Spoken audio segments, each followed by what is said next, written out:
여러분 혹시 계피 좋아하세요? 저는 계피를 정말 좋아해서 사탕도 계피맛 사탕을 제일 많이 먹는데요. 정향 그리고 후추와 함께 세계 3대 향신료로 손꼽히는 계피는 톡 쏘면서도 맵싸한 맛을 자랑하는 최고의 향료이자 그 속에 숨겨진 탁월한 효능 때문에 한방에서도 자주 사용되는 약재이기도 합니다. 계피는 콜레스테롤 수치를 조절하고 혈당이 증가하는 것을 억제하며 체지방 감소, 염증 완화 등 다양한 효능이 있지만 그 중에서도 특히 몸에 돌연변이 세포가 발생하는 것을 억제해 암을 예방하는 데도 탁월하죠. 실제로 암 전문 국제 암 학술지에 실린 연구에 따르면 실험쥐에 계피 추출물을 투여했더니 20일 정도가 지난 뒤부터 암 덩어리가 현저하게 줄어드는 것이 육안으로도 확인되었고 4주 후에는 무려 80%까지 작아졌다고 합니다. 이 밖에도 41가지의 강력한 항산화 물질이 포함되어 있어서 면역 증진, 정력 강화, 위장 건강, 노화 방지 등 다양한 효능이 있습니다. 그런데 이렇게 맛도 좋고 몸에 좋은 계피도 어떤 음식과 어떻게 먹느냐에 따라서 내 몸에 보약이 될 수도 반대로 독이 될 수도 있다고 하는데요. 건강을 위한 올바른 계피 섭취법과 최악의 섭취법을 지금부터 알려드리겠습니다. 차근차근 끝까지 확인하시고 가족들에게 좋은 정보 공유하셔서 우리 가족 모두의 건강을 함께 지켜냅시다. 구독과 좋아요는 언제나 감사합니다. 계피가 독이 되는 경우 첫 번째는 계피를 시나몬으로 잘못 알고 먹는 것입니다. 최근 모 연예인이 방송에서 시나몬 가루를 먹으면 운동하지 않아도 살이 빠지고 혈압과 혈당에 좋다는 말에 너도 나도 계피를 많이 찾지만 계피를 시나몬처럼 먹으면 큰일 날 수도 있습니다. 많은 분들이 계피를 영어로 하면 시나몬이라고 알고 계시지만 사실 시나몬과 계피는 서로 다른 종류인데요. 후추, 정향과 함께 세계 3대 향신료라는 시나몬이 단지 계피로 해석되었기 때문에 이 혼란은 오래전부터 이어져 왔습니다. 계피의 학명은 보통 차이니즈 시나몬이나 카시아 시나몬이라 부르고 시나몬의 학명은 실론 시나몬이라 부릅니다. 실론 시나몬은 스리랑카의 옛 지명인 실론 섬과 인도 남부가 원산지이고 우리가 흔히 아는 계피는 중국 남부와 베트남이 원산지입니다. 그런데 문제가 되는 것은 계피가 몸에 좋다고 해서 무분별하게 섭취했다가는 몸에 심각한 부작용을 일으킬 수 있다는 것인데요. 계피에는 쿠마린이라는 성분이 들어 있습니다. 이 성분을 장기간 과다하게 섭취할 경우 체내에 독성을 일으켜 간과 신장에 심각한 손상을 유발하고 알레르기를 일으키기도 하며 심지어 동물 실험 결과 암 발생의 위험을 증가시킬 수 있다는 연구 결과도 있죠. 특히 이 쿠마린 성분은 실론 시나몬보다 우리가 시중에서 흔히 접하는 카시아 시나몬에 많이 함유되어 있는데 실론 시나몬의 쿠마린 성분이 0.004% 정도로 함량이 낮은 반면 카시아 시나몬에는 쿠마린 성분이 약 1%로 비교적 많은 양이 함유되어 있다고 합니다. 이는 하루에 1에서 2티스푼 정도만 섭취해도 쿠마린 허용치가 초과되는 양입니다. 2013년 당시 한국에 수입된 계피의 통계에 따르면 베트남 계피가 2127톤으로 전체 수입 물량의 80%를 차지하고 있으며 뒤이어 중국 계피가 49톤으로 15.7%를 차지했는데요. 미국과 베트남에서 수입된 카시아 시나몬은 실론 시나몬에 비해 값이 저렴한 데다 소량만 사용해도 맛과 향이 강해서 가성비가 좋다고 여겨지는 식품으로 흔히 수정과에 들어가는 것이 바로 이 카시아 시나몬입니다. 하지만 앞서 말씀드린 것처럼 카시아 시나몬에는 쿠마린 성분 함량이 높아서 자칫 간과 신장에 큰 문제를 일으킬 수 있기 때문에 많이 섭취하는 것은 피하셔야 하는데요. 계피를 이용해 건강을 증진시킨다는 말은 우리가 흔히 접하는 계피가 아니라 실론 시나몬을 섭취해야 한다는 뜻입니다. 계피를 섭취할 때 이 점 잘 알아두시고 드시길 바랍니다. 계피가 독이 되는 경우 두 번째는 계피를 가루 그대로 먹는 것입니다. 계피가 몸에 좋다는 사실이 알려지고 섭취량이 늘면서 그에 따른 섭취 방법도 다양해지고 있습니다. 그 중에서도 특히 계피 가루를 그냥 입에 털어놓고서는 물과 함께 섭취하는 분들이 간혹 계신데요. 이것은 정말 주의하셔야 하는 섭취법입니다. 계피 가루를 그대로 입에 넣게 되면 입안과 목구멍에 자극을 일으켜 자칫 사레가 들리기도 하는데 이때 기도를 통해 가루가 폐로 들어가게 되면 흡인성 폐렴으로 인해 폐가 손상을 입을 수도 있습니다. 이는 계피가 가진 섬유질을 폐가 분해하지 못하기 때문인데요. 이러한 문제가 반복될 경우 폐에 축적되어 염증이 지속되고 치료하지 않으면 영구적인 손상으로 이어질 수 있기 때문에 주의가 필요합니다. 때문에 천식과 같은 호흡기 질환을 앓고 있거나 기관지에 문제가 있으신 분들은 계피 가루를 직접적으로 바로 드시는 것은 피하시길 권장드립니다. 계피가 독이 되는 경우 세 번째는 입안에 생기는 염증입니다. 계피에는 몸에 좋은 다양한 성분이 들어있지만 반대로 부작용을 일으킬 수 있는 성분도 포함되어 있는데요. 계피에 포함된 신나말데히드라 성분은 모세혈관을 확장시켜 혈액순환을 개선하고 구취의 원인이 되는 구강 박테리아를 억제하며 충치 예방에도 도움을 주는 성분입니다. 그런데 이 성분이 입안에 오랫동안 머물게 되면 오히려 잇몸과 같은 구강 조직에 자극을 일으켜 잇몸이 붓는 등 염증이 발생하거나 심하면 괴사가 진행될 수도 있습니다. 침분비가 원활한 분들은 이러한 부작용이 나타날 위험이 낮겠지만 구강 건조증을 앓고 있거나 침분비가 원활하지 않은 분들은 이러한 부작용을 반드시 유의하셔야 합니다. 계피를 섭취한 뒤에 잇몸이 가렵거나 뜨겁고 붓는 증상이 생긴다면 되도록 섭취하지 않는 것이 좋고, 계피를 드신 후에는 입안을 물로 한번 헹궈내는 것이 좋겠습니다. 계피가 독이 되는 경우 네 번째는 약과 함께 먹는 것입니다. 계피는 적당량을 섭취할 때 대부분의 약물과 함께 복용해도 큰 문제가 없는 것으로 알려져 있습니다.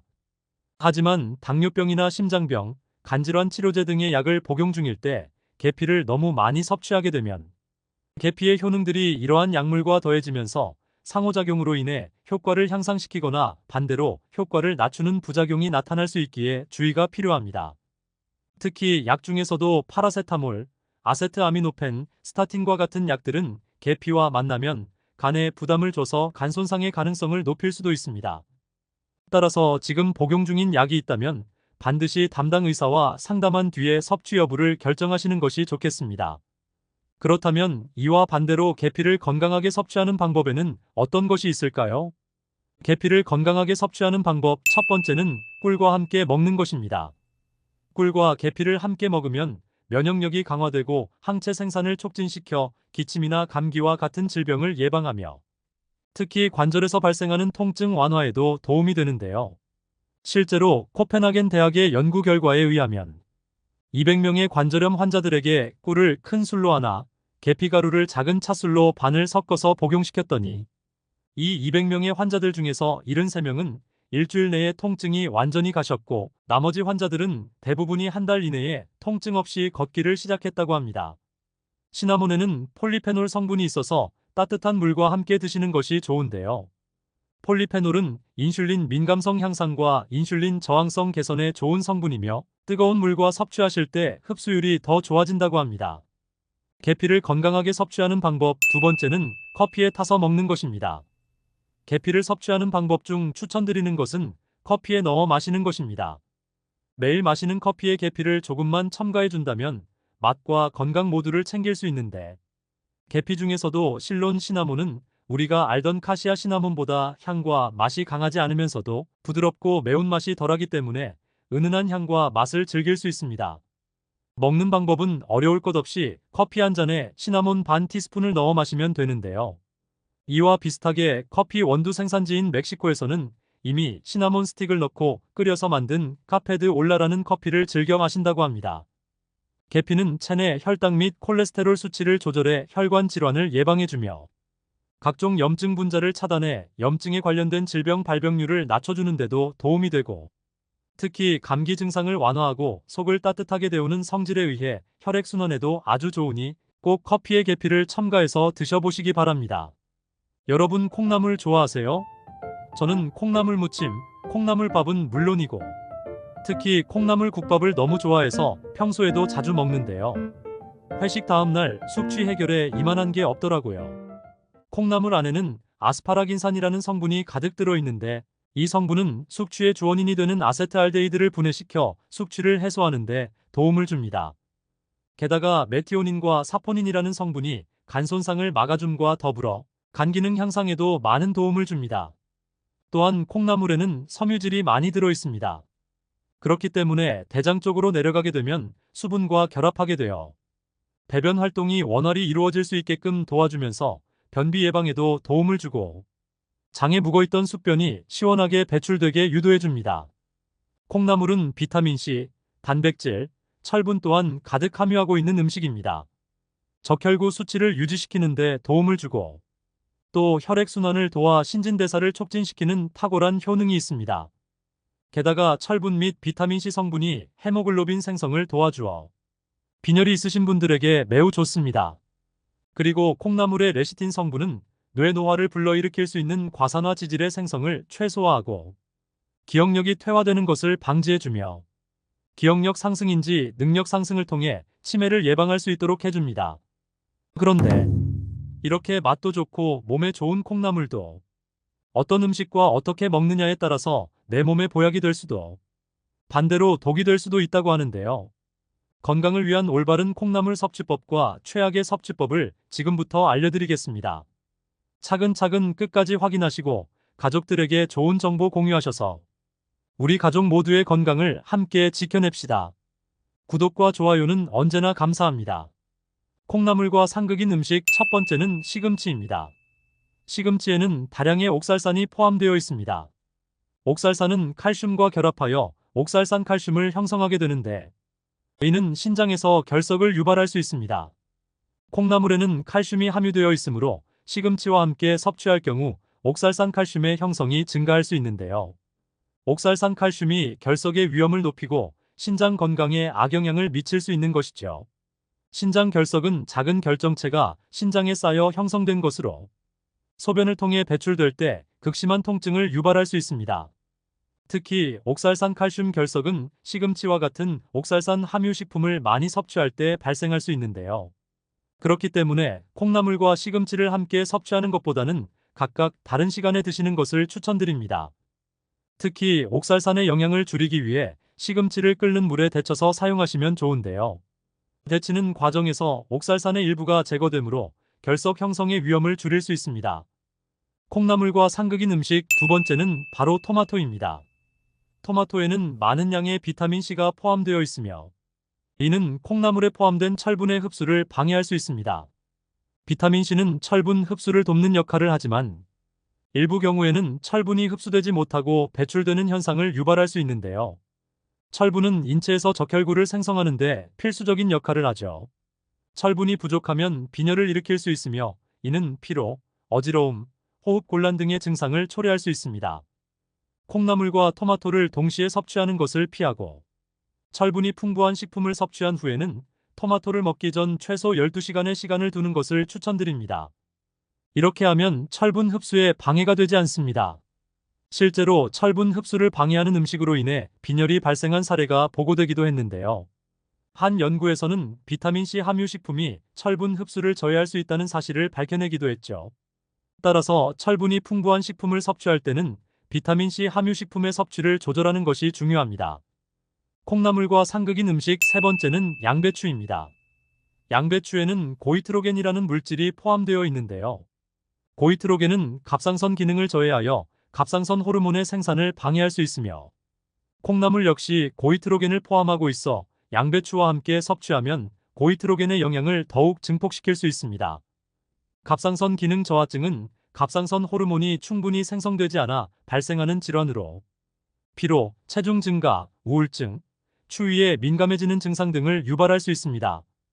양배추와 콩나물을 함께 섭취하는 것을 피하고 해조류처럼 요오드가 풍부한 식품을 함께 섭취하면 고이트로겐의 영향을 줄일 수 있으며 양배추를 데치거나 요리하여 섭취하면 고이트로겐의 활성이 줄어들어 영향을 완화할 수 있습니다. 그렇다면 콩나물과 함께 먹으면 보약이 되는 음식에는 무엇이 있을까요? 콩나물과 궁합이 좋은 음식 첫 번째는 당근입니다. 당근은 베타카로틴이 풍부하여 눈 건강에 도움을 줍니다. 콩나물과 함께 섭취했을 때 당근의 베타카로틴과 콩나물의 비타민 B군이 서로 보완 작용을 하여 신체 전반적인 건강을 증진시킵니다. 당근의 베타카로틴은 체내에서 비타민 A로 전환되어 눈 건강을 지켜주고 이는 콩나물의 비타민 B군과 함께 시너지 효과를 내어 시력을 보호하는 데 도움을 줍니다. 비타민 A는 면역 체계를 강화하는 데 중요한 역할을 하며 콩나물의 비타민 C와 함께 섭취하면 면역력을 더욱 향상시킬 수 있습니다. 당근과 콩나물의 조합은 여러 나라에서 인기 있는 샐러드 재료로 사용됩니다. 예를 들어 한국의 비빔밥이나 미국의 샐러드에서는 당근과 콩나물이 자주 사용되며 이 조합은 시각적으로도 아름다울 뿐만 아니라 영양적으로도 매우 풍부합니다. 콩나물과 궁합이 좋은 음식 두 번째는 브로콜리입니다. 브로콜리는 비타민C와 식이섬유가 풍부하여 콩나물과 함께 섭취했을 때 다양한 건강상의 이점을 제공합니다.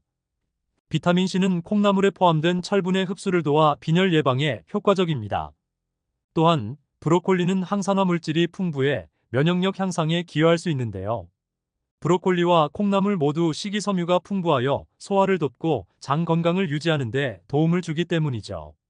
브로콜리와 콩나물의 조합은 한국의 전통 요리인 나물무침에서 자주 볼 수 있습니다. 나물무침은 다양한 채소를 함께 조리해 섭취하는 방식으로 각각의 영양소가 서로 보완되어 건강에 큰 이점을 줍니다. 특히 빈혈 예방을 위해 비타민C와 철분이 함께 작용하는 이 조합은 많은 사람들에게 유익합니다. 콩나물과 궁합이 좋은 음식 세 번째는 파프리카입니다. 파프리카는 비타민C와 항산화 물질이 풍부하여 콩나물과 함께 섭취하면 영양소 흡수와 면역력 강화에 큰 도움이 됩니다. 또한 파프리카의 비타민C는 콩나물의 철분 흡수를 돕고 두 채소 모두의 항산화 특성은 세포 손상을 줄이는 데 기여합니다. 두 채소 모두 항산화 물질이 풍부하여 체내 활성산소를 제거하고 세포 손상을 방지하며 노화 방지에 효과적입니다. 파프리카와 콩나물을 함께 사용한 요리는 시각적으로도 매우 매력적인데요. 색상이 화려한 파프리카는 다양한 요리에 활용될 수 있으며 특히 아시아 요리에서 많이 사용되고 있죠. 예를 들어 한국의 잡채나 중국의 볶음 요리에서는 파프리카와 콩나물이 자주 함께 사용되어 맛과 영양을 모두 잡는 조합을 이룹니다. 여러분은 쑥 좋아하세요? 저는 쑥을 참 좋아해서 쑥떡, 쑥전, 쑥 칼국수는 물론이고 쑥이 듬뿍 들어간 쑥 된장국도 정말 좋아합니다. 한국을 대표하는 봄나물 중 하나이자 마늘, 당근과 함께 3대 성인병 예방식품으로 손꼽히는 쑥은 된장국에 넣어 먹거나 쑥떡 또는 쑥차로 드시기도 하고 예로부터 가장 오래된 약초로 사용되어 오기도 했는데요. 쑥에는 그윽한 향만큼이나 놀라운 양의 비타민 그리고 단백질이 함유되어 있으며 항암, 독소해독, 무릎과 허리의 저림 통증을 싹 해결해 주기도 합니다. 진시황이 찾고자 했던 불로초가 바로 쑥이었다는 이야기가 있을 만큼 맛과 영양을 모두 챙길 수 있는 최고의 식품이 아닐 수 없습니다. 그런데 세계보건기구에서 최고의 한약재로 선정한 쑥도 잘못 먹으면 건강에 최악인 음식이 될 수도 있다는 사실 알고 계셨나요? 건강을 위한 올바른 쑥 섭취법과 함께 먹으면 최악인 음식, 그리고 함께 먹으면 보약이 되는 음식을 지금부터 하나하나 천천히 설명드리겠습니다. 차근차근 끝까지 확인하시고 가족들에게 좋은 정보 공유하셔서 우리 가족 모두의 건강을 함께 지켜냅시다. 구독과 좋아요는 언제나 감사합니다. 첫 번째, 쑥과 최악의 궁합인 음식은 바로 우유입니다. 요즘 쑥을 활용해서 만든 쑥 케이크, 쑥 라떼와 같은 디저트가 엄청난 인기를 끌고 있는데요. 놀랍게도 쑥과 우유는 함께 드시면 좋지 않은 궁합입니다. 예로부터 쑥은 민간에서 약초로 많이 사용되어 왔는데요. 상처가 난 곳에 붙여서 감염을 막기도 하고 혈관 속 염증을 제거해주니 허리와 무릎의 신경통 약으로 처방하기도 했죠. 그런데 이는 놀랍게도 과학적으로 옳은 방법입니다. 혹시 일본에 원자폭탄이 떨어졌을 당시 잿더미 속에서 가장 먼저 피어난 식물이 쑥이었다는 사실 알고 계셨나요? 쑥의 약효는 바로 그 놀라운 생명력에서 시작합니다.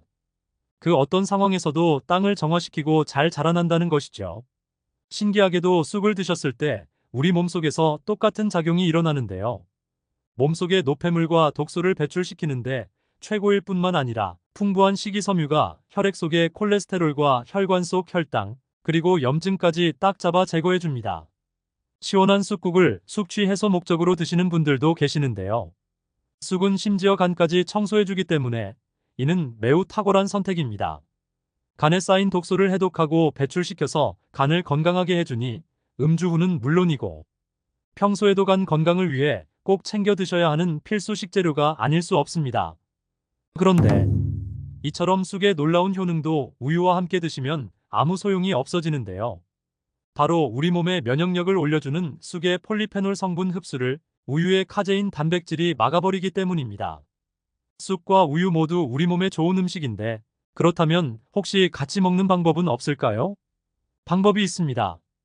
바로 우유가 아닌 아몬드 우유와 함께 쑥을 드시면 모든 효과를 다 챙기실 수 있는데요. 아몬드의 불포화 지방산이 쑥의 지용성 비타민 흡수율을 최고로 끌어올려주기 때문에 이 둘은 함께 드셔도 괜찮습니다. 최악의 쑥 음식 두 번째는 바로 쑥차입니다. 쑥을 직접 말려 차로 드시는 분들 많으실 텐데요. 특히 쑥의 따뜻한 성질이 혈액순환을 돕고 수족 냉증과 손발 저림 통증을 해소해준다고 해서 더 자주 드셨을 겁니다. 피를 맑게 해준다고 해서 드셨던 쑥차가 오히려 혈액 속에 독소를 가득 더할 수도 있는데요. 익히 잘 알고 계신 것처럼 쑥에는 식이섬유, 각종 미네랄, 풍부한 베타카로틴과 혈관 건강에 꼭 필요한 비타민 K까지 듬뿍 들어 있습니다. 이렇게 좋은 쑥이지만 드실 때는 각별한 주의가 필요하기도 한데요. 쑥은 무려 400여 종에 달하는 다양한 종류가 있다는 사실 알고 계셨나요? 우리나라에 자라는 쑥만 해도 개똥쑥, 인진쑥, 참쑥, 황해쑥 등 40여 종이나 되니 쑥이라고 해서 다 똑같은 쑥이 아니었다는 것이죠. 게다가 가장 큰 문제는 모든 종류의 쑥이 다 식용이 아니라는 점입니다. 실제로 식품의약품안전처의 식품공전에 따르면 식품으로 드실 수 있는 쑥은 참쑥의 잎만 식용 가능하도록 규정하고 있답니다. 그런데 그렇다면 왜 쑥차로 드시면 안 되는 것일까요? 그건 바로 중금속 때문입니다. 도심이나 하천, 도로변의 야생 속에는 기준치 이상의 발암물질인 중금속들이 검출되고 있는데요. 문제는 이 중금속이 충분히 세척을 해도 제거되기 힘들기 때문입니다. 반드시 꼭 야생에서 채취한 쑥이 아닌 유기농으로 재배된 건강한 쑥을 드셔야 하는 이유이기도 합니다. 또한 말려서 차로 드시면 중금속이 더 농축되고 우러나기 때문에 더욱더 위험할 수 있습니다. 걱정하시는 여러분을 위해 꿀팁 하나 알려드릴게요. 바로 쑥을 식초를 탄 물에 세척해 주시면 좋습니다. 식초의 산성이 중금속의 금속이온과 딱 흡착해서 혹시 남아있을지도 모르는 중금속까지 싹 제거해주니 걱정 없이 안전하게 드실 수 있습니다. 쑥과 최악의 궁합 세 번째는 바로 몸에 열이 많으신 분들입니다. 쑥이 피를 맑게 한다고 해서 계피나 대추와 같은 각종 약재를 넣고 차 또는 물 대용으로 우려 드시거나 심지어는 즙이나 액기스로 농축해서 드시는 분들까지 계실 텐데요. 절대 안 됩니다. 쑥은 따뜻한 성질이라 여성분들에게 특히 좋고 혈액순환을 도와줘 몸속의 냉기를 몰아내 수족 냉증을 해결해주며 노폐물 배출까지 도와주니 참으로 고마운 식품인 게 분명한데요. 그런데 그 어떤 좋은 효능도 절대 지나치면 안 됩니다. 쑥은 그 자체가 뜨거운 성질을 가지고 있으며 한의서에 따르면 생쑥은 따뜻하고 익힌 쑥은 뜨겁고 맵다고 합니다. 쑥만 그리고 심지어 농축해서 드시면 몸에 지나치게 많은 열이 돌아다니게 되는 부작용이 생길 수 있는 것이죠. 게다가 열이 많으면 특히 가슴과 머리 쪽으로 올라오게 되는데요. 이 열이 혈압을 올리고 당뇨와 심장병의 원인이 될 수 있기 때문에 꼭 조심해 주셔야 합니다. 게다가 열의 배출을 위해서 과도하게 신장이 자극될 수 있는데 쑥의 활성 성분 자체마저도 신장을 자극하는 이뇨 효과를 가지고 있으니 신장에 너무 과도하게 부담을 주게 되는 것이죠. 그럼 열이 많은 분들의 경우 이렇게 훌륭한 효능이 가득한 쑥을 절대로 드시면 안 될까요? 아닙니다. 지금부터 열이 많은 쑥과 함께 먹으면 좋은 음식을 소개해 드리겠습니다. 쑥과 함께 먹으면 좋은 궁합인 첫 번째 음식, 브로콜리입니다.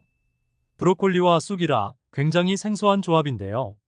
사실 이 조합은 우리 구독자님들께서 꼭 알고 계셨으면 하는 최고의 건강 비결입니다. 일단 브로콜리는 차가운 성질로 쑥의 따뜻한 성질과 궁합이 매우 좋습니다.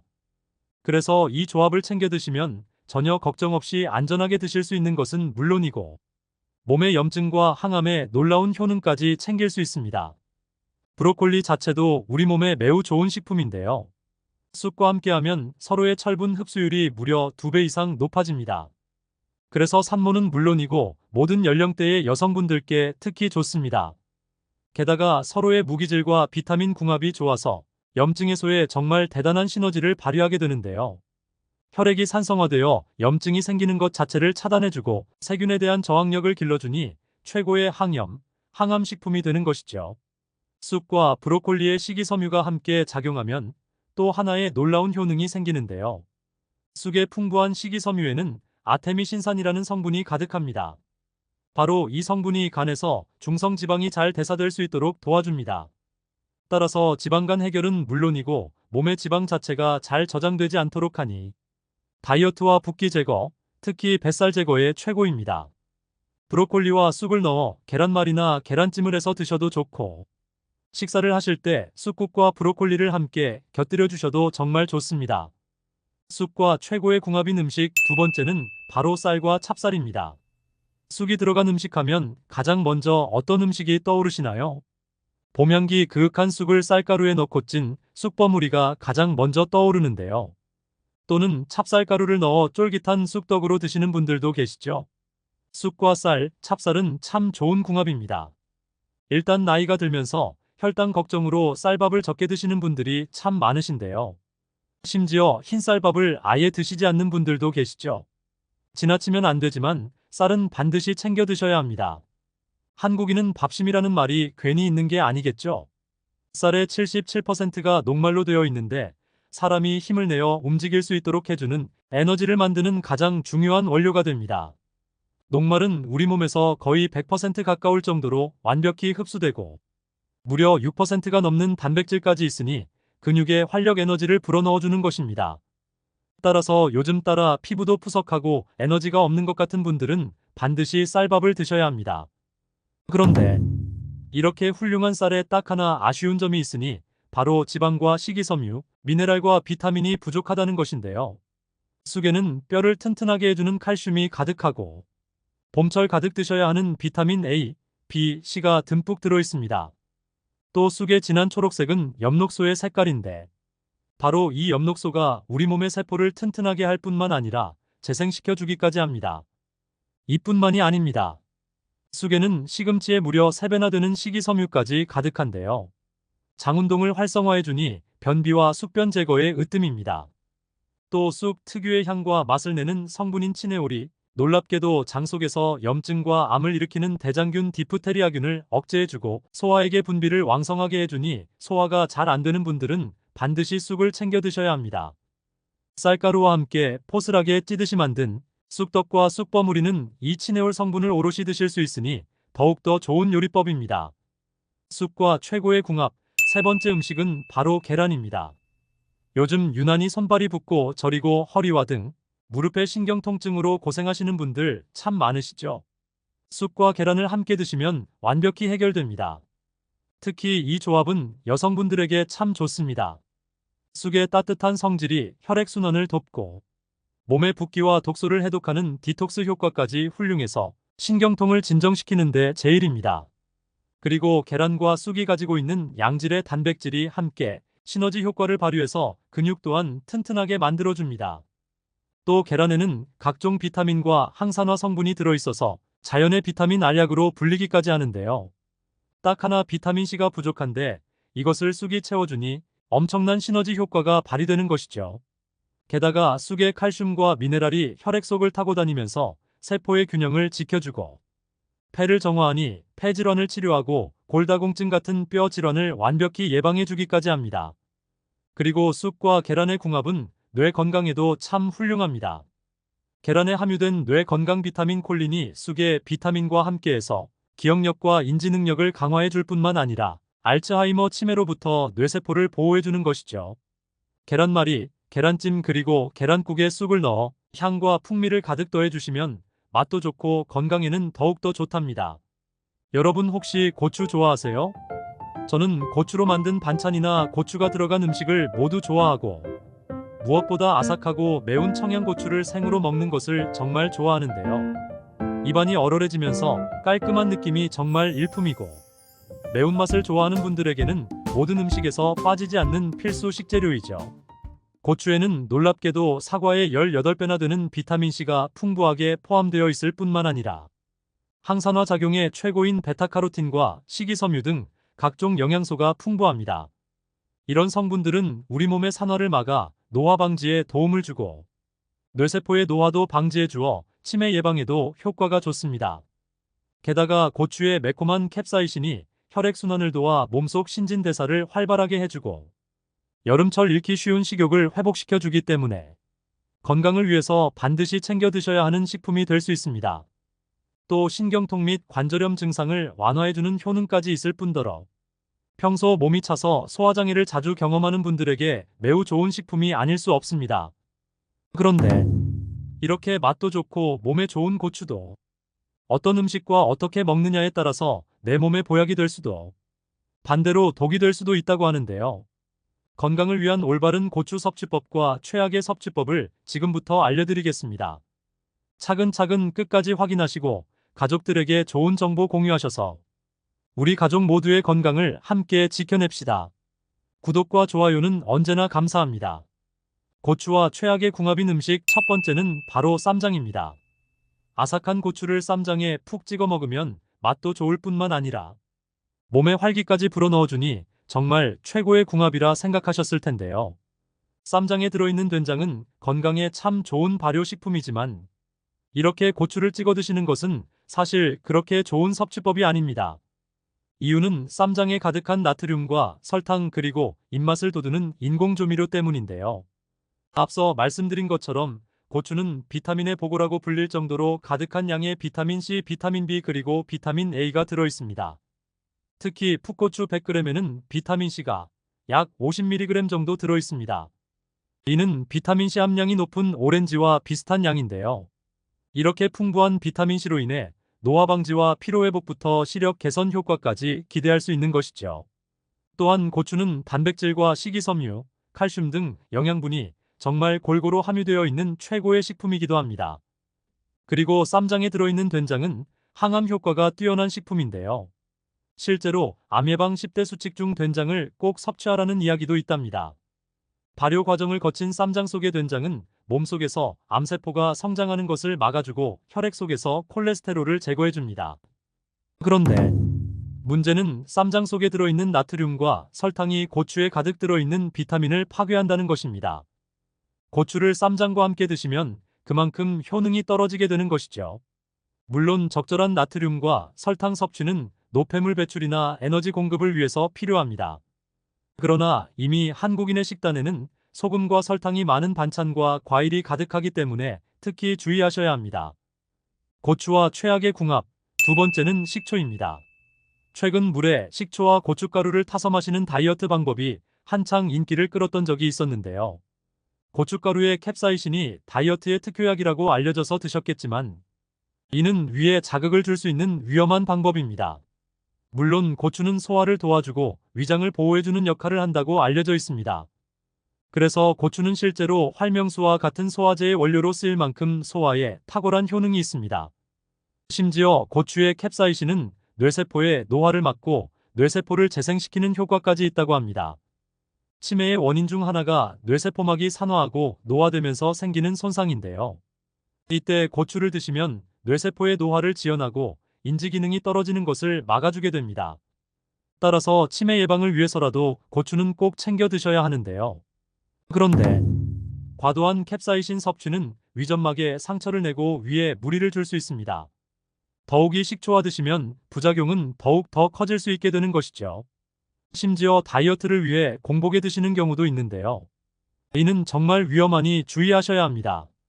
최악의 고추 섭취법 세 번째는 바로 고지혈증이나 고혈압약을 복용하시는 분들입니다. 매운맛을 즐겨 드시는 분들에 따라 기침을 자주 하는 경우가 많은데요. 이렇게 매운맛의 부작용으로 기침을 호소하시는 분들이 고혈압약인 에이스 억제제를 복용할 경우 기침이 더 악화될 수 있습니다.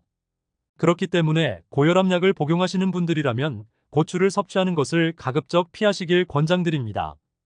또한 고지혈증약에는 콜레스테롤의 합성을 억제하는 스타틴 계열의 약물이 포함되어 있는데요. 스타틴은 고추에 가득한 베타카로틴 성분과 상충되고 약물의 효능을 감소시킬 수 있습니다. 만약 고추를 드신다면 약을 섭취한 후 약 2시간 정도의 시간차를 두시고 고추를 드시기 바랍니다. 그렇다면 고추와 함께 먹으면 영양을 극대화시키며 몸에 보약이 되는 음식은 무엇이 있을까요? 고추와 궁합이 좋은 음식, 첫 번째는 바로 멸치입니다. 멸치볶음에는 고추가 빠질 수 없는데요. 고추의 매콤한 맛이 멸치와 어우러져서 감칠맛이 한층 더해지기 때문이죠. 그런데 멸치와 고추는 맛뿐만 아니라 영양학적인 측면에서도 궁합이 좋은 조합입니다.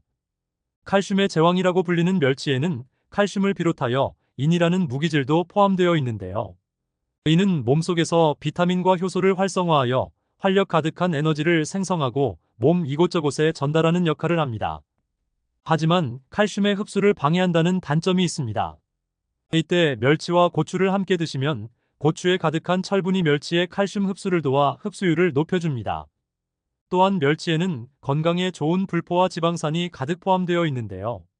멸치의 지방 성분이 고추에 함유된 기적의 항산화 성분인 베타카로틴 흡수를 최대 8배까지 끌어올려 준다고 합니다. 이래서 고추와 멸치가 찰떡궁합이라고 하는 것이죠. 고추의 베타카로틴은 지용성 성분이라 멸치와 함께 기름에 살짝 볶아주시면 영양분 효과를 극대화할 수 있답니다. 또한 세포의 산화를 막아주기 때문에 면역력이 강화되고 피부 미용은 물론이고 노화 방지 효과까지 모두 누리실 수 있습니다. 고추와 궁합이 좋은 음식, 두 번째는 두부입니다. 두부와 고추의 조합은 암 예방뿐만 아니라 탈모 개선에도 효과가 좋은 기적의 식단입니다. 이는 두부에 포함된 다양한 성분들이 고추의 주요 항암 물질과 시너지 효과를 발휘하기 때문인데요. 두부에는 이소플라본과 사포닌 등의 성분이 풍부하게 포함되어 있습니다. 이러한 성분들은 암세포의 증식을 억제하고 스스로 사멸하도록 유도하는 강력한 항암 작용을 합니다. 특히 두부의 이소플라본은 유방암, 전립선암 등 호르몬 관련 암 예방에 효과적인 것으로 알려져 있습니다. 이처럼 두부 자체에도 항암 효과를 지닌 성분들이 포함되어 있기 때문에 고추와 함께 드시면 고추의 항암 효과를 최대 10배까지 끌어올려 줄 수 있다고 합니다. 또한 두부의 이소플라본과 고추의 캡사이신은 머리카락의 모세포를 활성화하여 탈모 예방을 비롯해 머리카락의 성장 촉진에 도움을 줄 수 있습니다. 그러니 앞으로는 고추와 두부를 꼭 함께 드시길 추천드립니다. 고추와 궁합이 좋은 음식, 세 번째는 바로 가지입니다. 국민농업과학원에 따르면 가지에는 안토시아닌이라는 항산화 성분이 풍부하여 몸속 염증을 유발하는 활성산소를 제거하는 데 강력한 효능이 있는 것으로 보고되고 있습니다. 또한 뇌혈관 속 노폐물을 분해하는 작용을 하여 혈압과 당뇨 수치를 낮춰줄 뿐만 아니라 고지혈증과 비만으로 힘들어하는 분들에게 큰 도움이 된다고 합니다. 게다가 눈의 망막 구성 성분인 로놉신을 만드는 역할을 하여 눈 건강에 도움을 주며 시력 개선에 좋은 효과가 있습니다. 따라서 고추와 가지를 함께 드시면 서로가 가지고 있는 항산화 성분이 극대화되어 고혈압, 심근경색, 동맥경화, 뇌졸중 등 각종 심혈관 질환 개선과 노화 예방에 탁월한 효능을 기대하실 수 있겠습니다. 더 나아가 암세포 증식을 억제하며 전이를 방지하는 강력한 효능까지 발휘됩니다. 또한 콩팥에 열을 내려주어 혈액 속 노폐물을 배출시켜주고 혈당 상승을 막아 당뇨병 예방 및 관리에도 도움을 줍니다. 그리고 가지와 고추를 함께 볶으실 때 들기름 한 스푼을 넣어주시면 항산화 효능이 더 높아진다고 합니다. 들기름의 풍부한 오메가3는 혈관 벽에 붙어있는 콜레스테롤을 제거하고 끈적한 혈전이 생기는 것을 막아주며 치매 예방에도 좋다고 알려져 있습니다. 그러니 앞으로는 꼭 함께 챙겨 드시길 추천드립니다. 여러분, 혹시 고구마 좋아하세요? 한국인들이 가장 좋아하는 간식 중 하나가 겨울철 군고구마일 만큼 고구마는 많은 사람에게 사랑받는 식재료입니다. 저도 굉장히 좋아하는데요. 그런데 이렇게 맛있고 많은 사람이 즐겨 먹는 고구마를 잘못 섭취하면 우리 몸에 치명적인 위험이 생길 수 있다는 사실 혹시 알고 계셨나요? 오늘은 고구마의 부작용과 올바른 섭취 방법에 대해 알아보겠습니다. 부드럽고 달콤한 맛에 남녀노소 누구나 좋아하는 고구마는 미국 항공우주국 나사에서 우주식량으로 선정할 만큼 척박한 토양에서도 인간에게 풍부한 영양소를 공급해주는 고마운 채소입니다. 세계보건기구에서는 토마토와 케일에 이어 고구마를 세계의 3대 면역식품으로 꼽을 정도로 그 영양학적 가치가 뛰어난 식품인데요. 생고구마를 잘랐을 때 나오는 흰 액체는 얄라핀이라고 불리는 성분인데 이는 고구마의 풍부한 섬유소와 함께 장에 머물고 있는 각종 유해 성분을 흡착하고 배출하면서 변비 개선과 함께 대장암을 예방하는 효과가 뛰어납니다. 더불어 고구마의 아마이드라는 물질이 장 속의 유산균이나 비피더스균 등의 유익한 균을 증식시켜 장 건강을 더욱 높여주는 효과가 있습니다.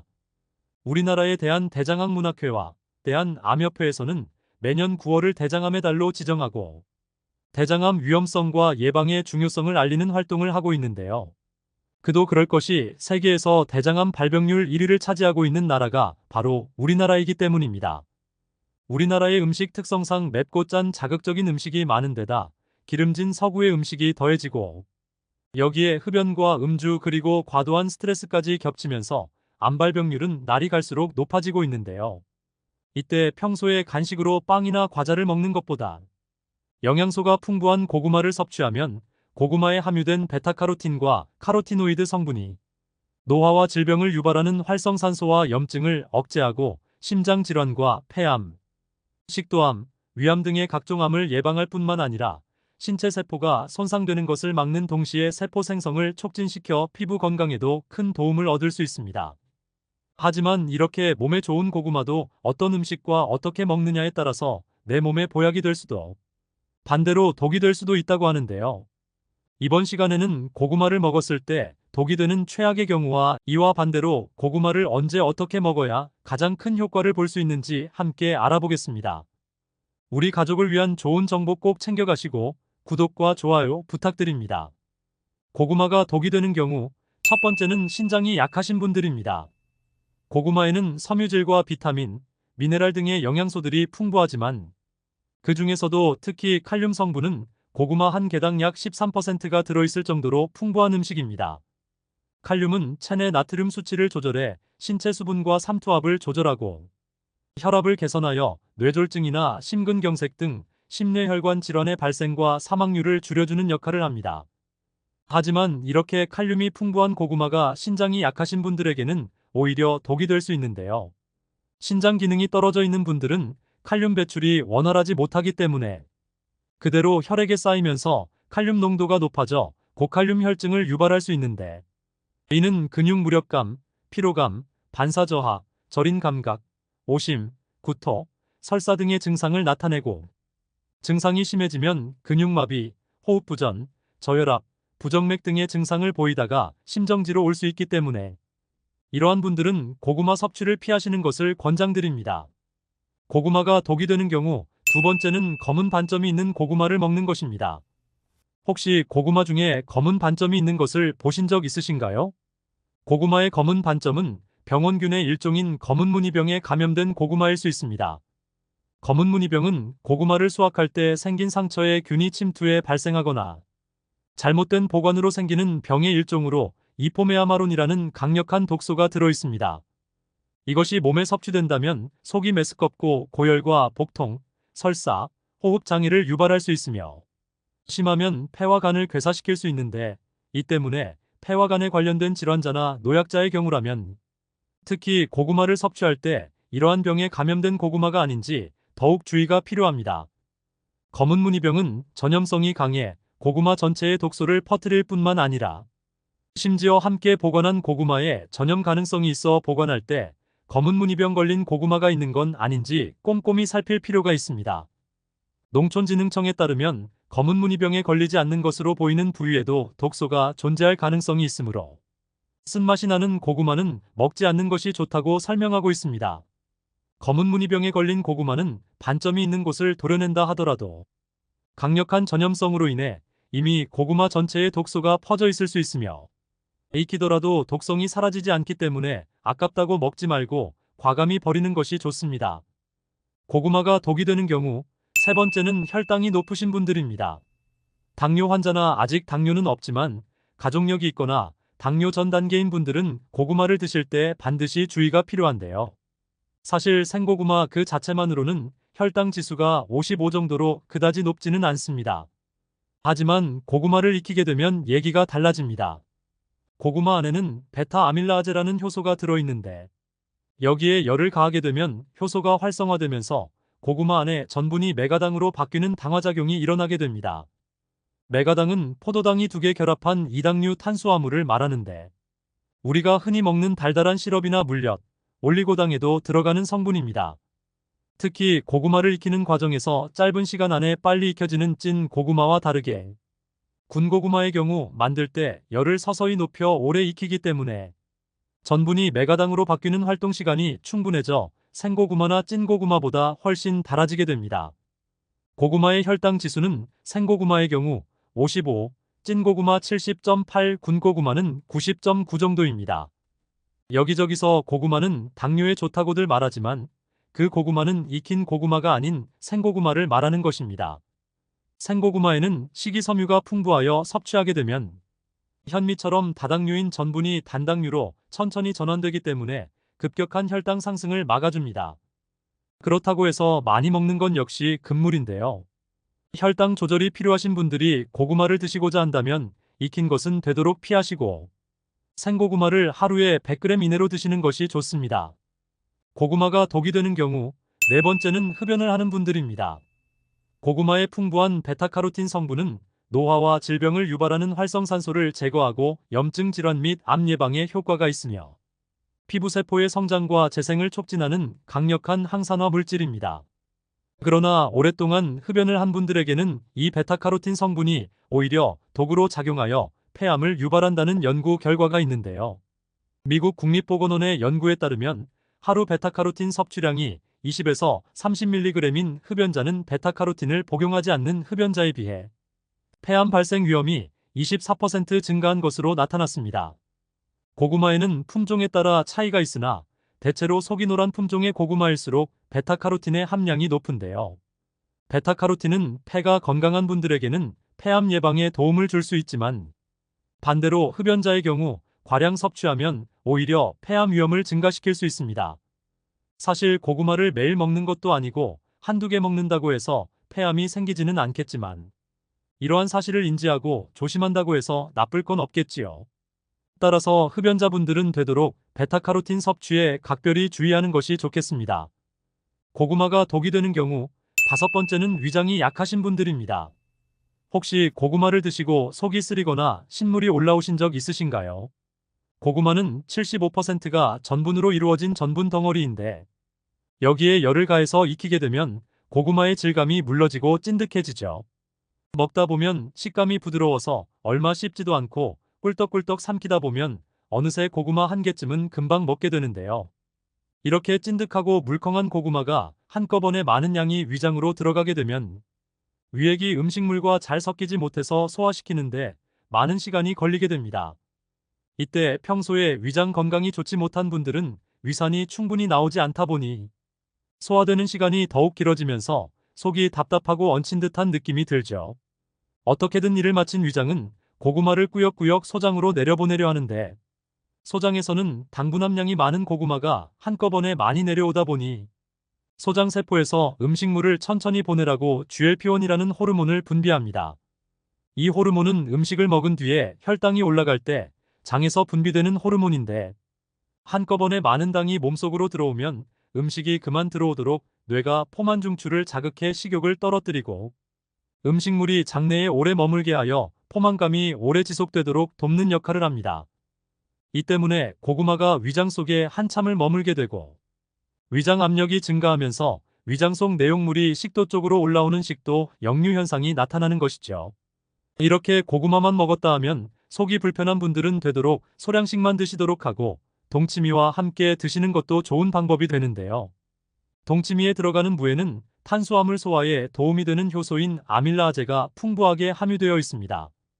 아밀라아제는 녹말을 분해하는 효소로 쌀이나 밀가루 등 탄수화물 음식을 소화하는데 큰 도움을 줍니다. 특히 아밀라아제는 무 껍질에 가장 많이 함유되어 있기 때문에 되도록 무를 드실 때는 껍질을 벗기지 않고 함께 먹는 것이 가장 좋습니다. 오늘은 계피의 올바른 섭취법에 대해 알아봤습니다.